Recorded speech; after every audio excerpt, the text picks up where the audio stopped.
అదే RTV app వార్తల్ని క్షణాల్లో చదివే అవకాశం ఉంటుంది. ఒక న్యూస్ పేపర్, ఒక టెలివిజన్ ఛానల్ మీ చేతుల్లో ఎప్పుడూ ఉంటాయి. ఈరోజు ప్రత్యేకించి ముఖ్యమంత్రి జగన్మోహన్ రెడ్డి గారు అన్ని వర్గాలకు సంబంధించి అభివృద్ధి సంక్షేమ కార్యక్రమాల్లో ఈరోజు మనం అందరం చూసాం.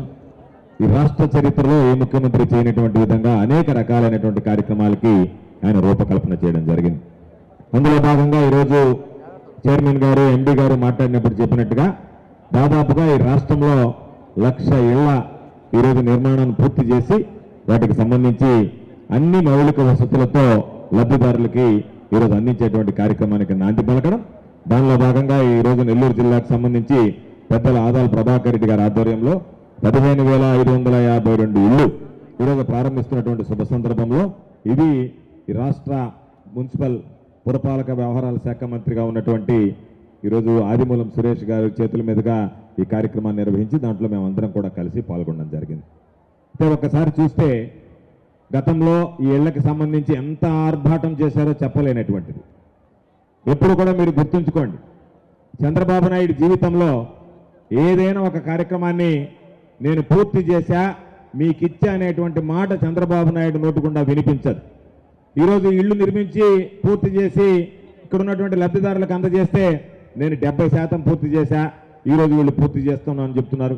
నేను 80% పూర్తి చేశా, వీళ్ళు పూర్తి చేస్తున్నామని చెప్తున్నారని చెప్పి పేదవాడి మీద, మధ్యతరగతి కుటుంబాల మీద నీకు శ్రద్ధ ఉంటే, నీకు ఆసక్తి ఉంటే 100% పూర్తి చేసి చంద్రబాబు నాయుడు ఎందుకు ఇవ్వలేకపోయాడు అనేటువంటిది ప్రతి ఒక్కరూ ఆలోచన చేయాల్సినటువంటి సందర్భం. చంద్రబాబు నాయుడు నేను చేస్తాను మీకు ఇస్తాను అని చెప్పి ఊరించే అలవాటు తప్ప కడుపు నిండా అన్నం పెట్టేటువంటి అలవాటు ఏ రోజు లేదు. రాజశేఖర రెడ్డి గారి కుటుంబానికి, జగన్మోహన్ రెడ్డి గారికి ఒక్కడికే పేదవాడి కడుపు నిండాలనేటువంటి ఆలోచన ఉంది కాబట్టే ఈరోజు ఇంత పెద్ద ఎత్తున ఈ టిట్కో ఇళ్లకు సంబంధించినటువంటి ప్రారంభోత్సవాలు మనం జరుపుకోగలిగాం. ఈరోజు ఒక్కసారి చూస్తే చంద్రబాబు నాయుడు గారి హయాంలో ఏదైతే 300 చదరపడుగుల ఇళ్లుందో దానికి సంబంధించి 2,65,000 లెక్కన 20 సంవత్సరాల లబ్ధిదారుడు 7,20,000 కట్టవలసి వస్తే పేదవాడు సంవత్సరానికి 60,000 లెక్కన ఎన్ని రోజులు కట్టినా సరే ఈరోజు ఇబ్బంది పడతాడనేటువంటి ఆలోచన చేసి పేదవాడికి ఉచితంగా ఈ ఇల్లు ఇవ్వాలనేటువంటి ఆలోచనతో ఈరోజు జగన్మోహన్ రెడ్డి గారు 300 చదరపు అడుగుల నిర్మాణం ఉన్నటువంటి ఇంటిని కేవలం ఒకే ఒక్క రూపాయితో ఈరోజు పేదవాడికి కేటాయించినటువంటి ఘనత రాష్ట్ర ముఖ్యమంత్రి జగన్మోహన్ రెడ్డి గారిది అని చెప్పి మీ అందరికీ సందర్భంగా మనం చేస్తున్నాను. దానితో పాటు 365 చదరపు అడుగులుంటే 50,000 రూపాయల లబ్ధిదారుడు వాటా ఉంటే 25,000 రూపాయలకే తగ్గించి 25,000 రూపాయలు ప్రభుత్వం భరించడం కానీ, రిజిస్ట్రేషన్ ఛార్జీలు గతంలో ఉంటే ఒక్కొక్కింటికి దాదాపుగా 75,000 రూపాయలు రిజిస్ట్రేషన్కి సంబంధించి ఈ మనం ఈరోజు ప్రారంభిస్తున్నటువంటి నెల్లూరు టౌన్లోనే 117 కోట్ల రూపాయలు ఈరోజు రాయితీ ఇవ్వడం కానీ, అవసరమైనటువంటి మంచి నీరు, మౌలిక సదుపాయాలు, సిమెంట్ రోడ్లు, అదేవిధంగా అన్ని రకాలైనటువంటి సదుపాయాలను ఈరోజు సివరేజ్ ట్రీట్మెంట్ ప్లాంట్ ఏదైతే మీరు రేపు వచ్చి ఇక్కడ నివాసం ఉండాలి అంటే ఏదో ఇల్లు ఇచ్చాం, ప్రారంభించాం, వెళ్ళిపోవడం అనేటువంటిది కాకుండా శాశ్వత ప్రాతిపదికన పేదవాడికి అవసరమైనటువంటి అన్ని మౌలిక సదుపాయాలు కల్పించాలనేటువంటి లక్ష్యంతో ఈరోజు జగన్మోహన్ రెడ్డి గారి కార్యక్రమాలు చేపట్టడం జరిగింది. ఒకసారి చూస్తే నేనే ఆశ్చర్యపోయా.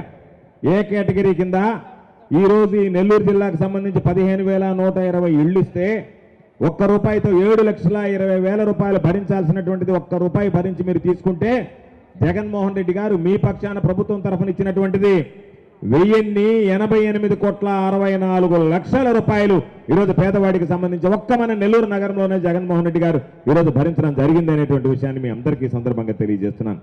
అదేవిధంగా ఈరోజు రిజిస్ట్రేషన్ ఛార్జీలు 116 కోట్లు భరించాడు. మంచినీరుకి సంబంధించి, సివరేజ్ ట్రీట్మెంట్కి సంబంధించి దాదాపుగా 19 కోట్ల రూపాయలు ఈరోజు దీనికి సంబంధించినటువంటి మౌలిక సదుపాయాలు కల్పించాడు. ఒకసారి ఆలోచన చేస్తే ఈ ప్రభుత్వం అధికారంలోకి వచ్చిన తర్వాత ఎన్ని రకాలైనటువంటి హామీలు ఇచ్చాడు, వాటిని ఏ విధంగా అమలు చేస్తున్నాడు అనేటువంటిది ఒకసారి ఆలోచన చేయండి.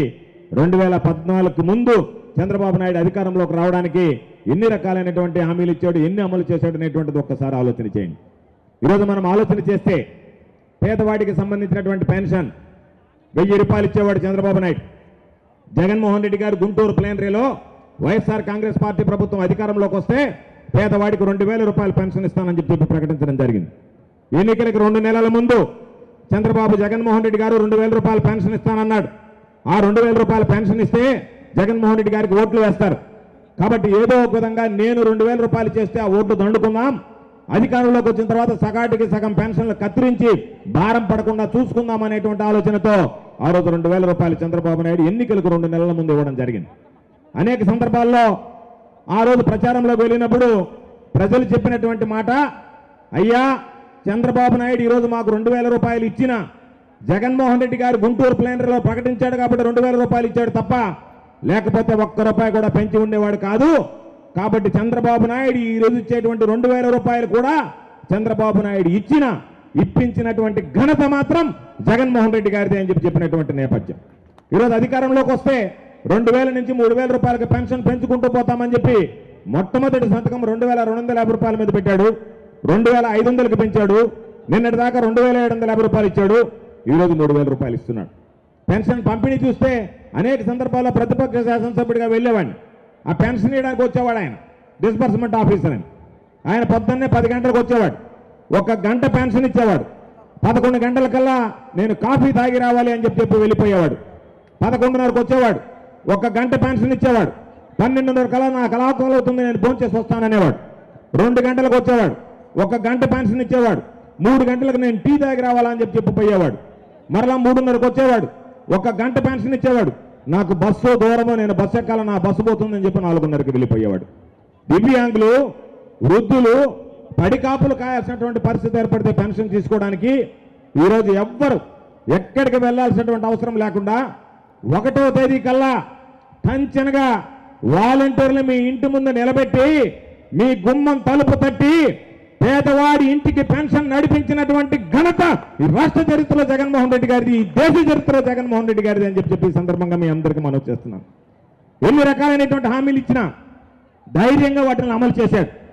2014 ముందు చంద్రబాబు నాయుడు మహిళలకు సంబంధించినటువంటి రుణమాఫీ చేస్తానన్నాడు. అధికారంలోకి వచ్చాడు, చేశాడా అంటే చేసినటువంటి సందర్భం లేదు. మేము ఆ రోజు జగన్మోహన్ రెడ్డి గారు అడిగారు, చంద్రబాబు నాయుడు మహిళలకు సంబంధించినటువంటి రుణమాఫీ చేస్తానన్నాడు. ఈరోజు మనం ప్రతిపక్షంలో ఉన్నాం, మహిళల తరఫున మీరు అడగండి అంటే ఆ రోజు పరిటాల సునీత్ గారు, ఆమె మహిళా శిశు సంక్షేమ శాఖ మంత్రిగా ఉంటే ఆమెను 3 ప్రశ్నలు అడిగాం అసెంబ్లీ వేదికగా. మహిళలకి రుణమాఫీ చేసేటువంటి ఆలోచన మీకుందా అంటే ఆమె ఏమి సమాధానం చెప్పిందో తెలుసా? లేదండి. రెండో ప్రశ్న, మహిళల రుణమాఫీ పేరిట మీరు ఇంతవరకు ఎంత ఇచ్చారు అంటే 1 రూపాయి కూడా ఇవ్వలేదండి. మహిళల రుణమాఫీ ఎప్పుడు లోపల చేస్తారు అంటే ఆ ప్రశ్న ఉత్పన్నం కాదండి. అంటే 2014 ఎన్నికల్లో ఊరు వాడా తిరిగినటువంటి చంద్రబాబు నాయుడు మహిళలకు సంబంధించినటువంటి స్వయం సహాయక గ్రూపులు నేనే పెట్టా, వాటికి సంబంధించి రేపు జరిగేటువంటి రోజుల్లో నేనే వాటికి సంబంధించి ఆదుకుంటా, మహిళల రుణమాఫీ చేస్తానని చెప్పి అధికారంలోకి వచ్చి మోసం చేస్తే ఏ రోజు ఈ రాష్ట్రంలో ఎన్నికలు జరుగుతాయో మహిళలకు సంబంధించి మీరు ఉన్నటువంటి బకాయిలను 4 విడతల్లో తిరిగి చెల్లించేస్తానని మొట్టమొదటిగా ఏప్రిల్ 11, 2019లో ఎన్నికలు జరిగితే ఆ రోజుకి రాష్ట్రంలో ఎంతమంది అయితే సంఘబంధాల్లో సభ్యులుగా ఉన్నారో వాళ్ళకి 3 విడతలు ఇచ్చి మొన్న జనవరి నెలలో 4వ విడత బటన్ నొక్కి మహిళా సంఘాల ఖాతాల్లో జమ చేసి చెప్పినటువంటి హామీని తూచా తప్పకుండా నిలబెట్టుకున్నటువంటి వ్యక్తి జగన్మోహన్ రెడ్డి గారు అని చెప్పి మీ అందరికీ ఈ సందర్భంగా మనవి చేస్తున్నాను. 18,750 రూపాయలు 4 విడతలు 45 సంవత్సరాల నుంచి 60 సంవత్సరాల మధ్య ఉన్నటువంటి మహిళలకు ఇవ్వాలన్నటువంటి ఆయన ఆలోచన 3 విడతలు ఎప్పటికి ఇచ్చాడు. రేపు మరలా ఫిబ్రవరి 16వ తేదీ, ఈ నెల 16వ తేదీ జగన్మోహన్ రెడ్డి గారు బటన్ నొక్కి చివరి విడత ఈరోజు మీ ఖాతాలో జమ చేస్తున్నాడు. ఎన్ని కార్యక్రమాలు జరుగుతున్నాయో ఒకసారి ఆలోచన చేయండి. అమ్మఒడి దగ్గర నుంచి, వైఎస్ఆర్ రైతు భరోసా దగ్గర నుంచి, వైఎస్ఆర్ పెన్షన్ కానుక దగ్గర నుంచి, 25 లక్షల ఆరోగ్యశ్రీ కార్డు దగ్గర నుంచి, రజకులు, నాయ బ్రాహ్మణులు, టైలర్లకు 10,000 రూపాయలు ఇచ్చే దగ్గర నుంచి, వాహన మిత్ర టాక్సీ డ్రైవర్లకు 10,000 రూపాయలు ఇచ్చే దగ్గర నుంచి, కాపు నేస్తం, ఈబీసీ నేస్తం, నేతన నేస్తం, మత్స్యకార భరోసా, అనేక రకాలైనటువంటి కార్యక్రమాలు ఈరోజు ముఖ్యమంత్రి జగన్మోహన్ రెడ్డి గారి హయాంలో జరుగుతున్నాయనేటువంటి విషయాన్ని మీరు గుర్తుంచుకోండి. అందుకనే ఈరోజు జగన్మోహన్ రెడ్డి గారు ఒక్కడే ఈరోజు ఒక పక్క ఉన్నాడు. జగన్మోహన్ రెడ్డి గారిని ఓడించడానికి ఈరోజు పాపం చంద్రబాబు నాయుడు, మరొక పక్క పవన్ కళ్యాణ్, పరోక్షంగా కాంగ్రెస్ పార్టీ, ప్రత్యక్షంగా బీజేపీ పార్టీ, వీళ్ళందరి చుట్టూ చంద్రబాబు నాయుడు వెంపర్లాడుతున్నాడు. అంటే చంద్రబాబు నాయుడు పార్టీలను నమ్ముకున్నాడు, జగన్మోహన్ రెడ్డి గారు ప్రజలను నమ్ముకున్నానటువంటి సందర్భంగా మీ అందరికీ తెలియజేస్తున్నాను. అందుకనే ఏ ముఖ్యమంత్రి చేయనటువంటి సాహసం, ఏ ముఖ్యమంత్రి నోటి వెంట ఇంతవరకు మనం వినలేనటువంటి విషయం, మీ కుటుంబానికి నా పరిపాలనలో మేలు జరిగింది అని అనుకుంటేనే నాకు ఓటు వేయండి అని ధైర్యంగా అడగగలిగినటువంటి ఈ దేశ చరిత్రలో జగన్మోహన్ రెడ్డి గారు ఒక్కడైనటువంటి విషయాన్ని ఈ సందర్భంగా మీ అందరికీ మనవి చేస్తున్నాను. కాబట్టి ఇటువంటి నేపథ్యంలో ప్రతి ఒక్కరూ ఆలోచన చేసి రేపు జరిగేటువంటి ఎన్నికల్లో ప్రతి ఒక్కరూ వైఎస్ఆర్ కాంగ్రెస్ పార్టీకి అండగా నిలవాలని, జగన్మోహన్ రెడ్డి గారికి మీ మద్దతునివ్వాలని చెప్పి కోరుకుంటూ, సౌమ్యుడు, సహృదయుడు, ఈరోజు అనేక సందర్భాల్లో ఇప్పటి వరకు శాసనసభ్యుడిగా పనిచేశాడు, మంత్రిగా పనిచేశాడు, పార్లమెంట్ సభ్యుడిగా పనిచేశాడు ప్రభాకరన్. ఎక్కడ కూడా ప్రభాకరన్ అంటే వివాద రహితుడు, అభివృద్ధిని కోరుకునేటువంటి వాడు, ఎవరైనా సరే వస్తే నెమ్మదిగా మాట్లాడేటువంటి వాడు. కాబట్టి ఎవరి మీద కూడా దౌర్జన్యాలు, దోపిడీలు అనేటువంటివి జరిగేటువంటి పరిస్థితి ఉండదు.